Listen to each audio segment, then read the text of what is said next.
Another day working on the property. I want to sit down and talk to you real fast about forms. A few things to keep in mind, be aware of, how they operate, how they function. I pretty much went right by the design of the blueprints, trusting the engineers that came up with those. And the basis of the blueprints are footers all around the perimeter of the house and load-bearing walls within the house. Footers are to be 12 by 12, 12 inches by 12 inches, reinforced with rebar. And then the slab is called out to be 4 inches thick, again with metal mesh inside there tied to the rebar. A few things to keep in mind when you're getting ready for your trenches is obviously keeping them straight, keeping them measured accordingly when you're digging them, and then because pretty much you're building a wall that's going to be the outside of your foundation. So something to keep in mind is that when the concrete finishers go to pour and finish your foundation, is they're going to finish it according to the top of these forms. So if something's not level, well, your slab is not going to be level. If something's not straight, your slab's not going to be straight, or plumb rather. So just keep that in mind. As far as the ruggedness of the forms, I don't have a whole lot of experience as far as how much to reinforce them for the concrete. So I did a little bit of research, and that's something that's not called out on the blueprints. And so according to my research, I put stakes in to reinforce them. They're really solid now, but you don't know what's going to happen when you have however many tons of concrete pressing against the boards, right? So I'm having a few concrete guys come out here and just inspect it and give me the thumbs up or the thumbs down. And if I have to add more stakes, then I'll absolutely do that. I also did mine with treated 2x lumber, 2x6s and some 2x4s in hopes that when the foundation is done, we can reuse these for the framing of the house. We don't waste any material for the treated sill plates for the framing.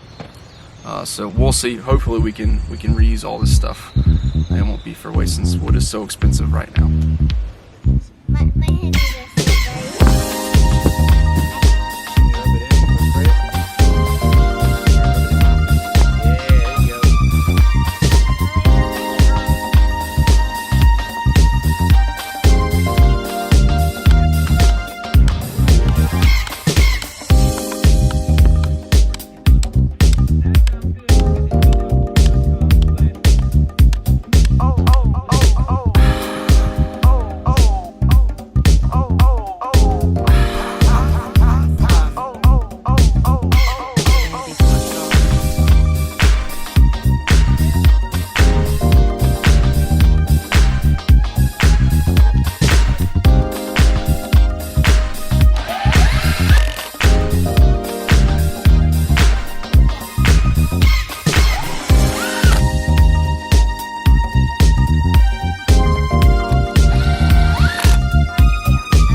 only really thing I changed on the slab work was, and that's a little kind of tricky, is both the porches, since I'm pouring them a part of the house foundation slab, both the porches I have a 1-inch grade going down, sloping away from the house. So if any water from storms comes on the porches, both front porches, they won't, hopefully they won't pull up, and they definitely won't go towards the house, but away from the house.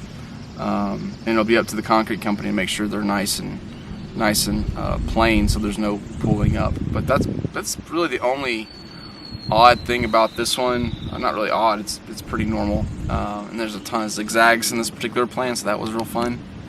But yeah, I think we're ready to go. We're doing some final prep work and going to get a concrete company and a finish guy to take care of it. Everyone's telling me I'm going to need a pump truck because the pad is a little bit large, and the normal concrete truck won't be able to reach every part of the middle. So they're saying I'll probably have to have a pump truck. So stay tuned on that.